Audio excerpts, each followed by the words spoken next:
Zichronah Livracha, who I lovingly called Celly, was the youngest of my 4 nieces. Celeste and I were co-presidents of Student Council. I taught French to Celeste and all the other girls at Opana. She was a really wonderful dentist. People would ask me, why are you going all that way when you can go around the corner or something? And I said, because it's Celeste. We kept up with each other over the years because not only was I a patient, but I was also a family friend. She was so attentive to every single patient.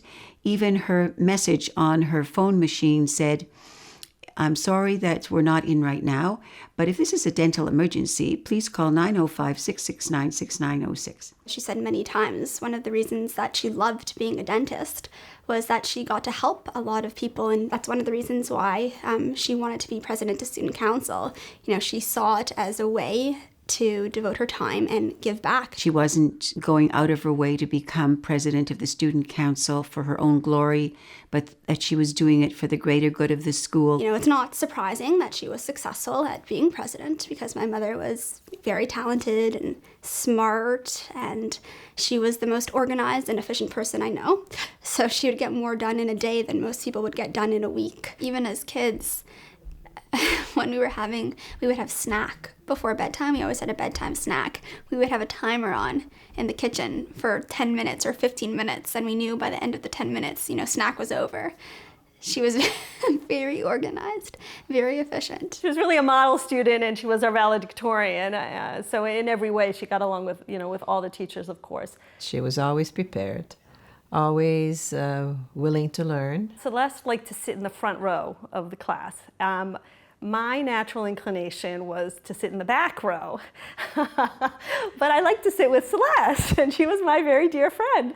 So little by little, she convinced me to sit with her in the front row. Just hanging out with Celeste and following her habits, my grades improved. High school is a very impressionable time in people's lives, and often the ideals that you leave with are the ideals that stay with you the rest of your life. I'm sure that Opana was instrumental in creating the person who she was. First of all, she married an Orchaim graduate. I also married an Orchaim graduate, and together we have a beautiful daughter who we named after my mother. She was able to perfectly balance being a working female, but also being an Orthodox Jewish mother. My mother was my biggest role model.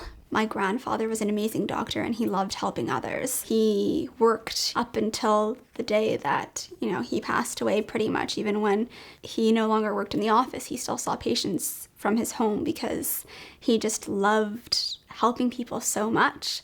And I think growing up, when you see, your parents, that they love helping others and love helping the community, then, it instills those values in you as well. Celeste was one of a kind. I believe that she achieved in her short 51 years what most people don't achieve at 100.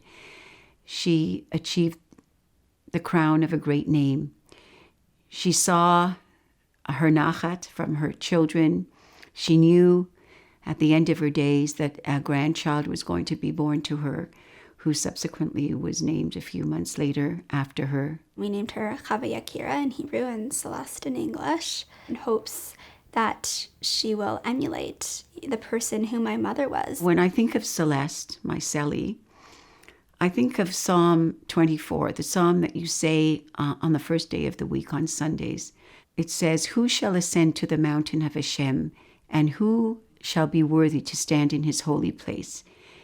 He that hath clean hands and a pure heart."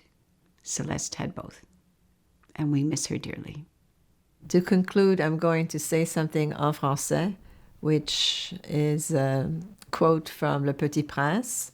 On ne voit bien qu'avec le cœur, l'essentiel est invisible pour les yeux. One never sees the essence of things through the eyes, only through the heart. Celeste Zichronah Livracha lived her life this way, and we shall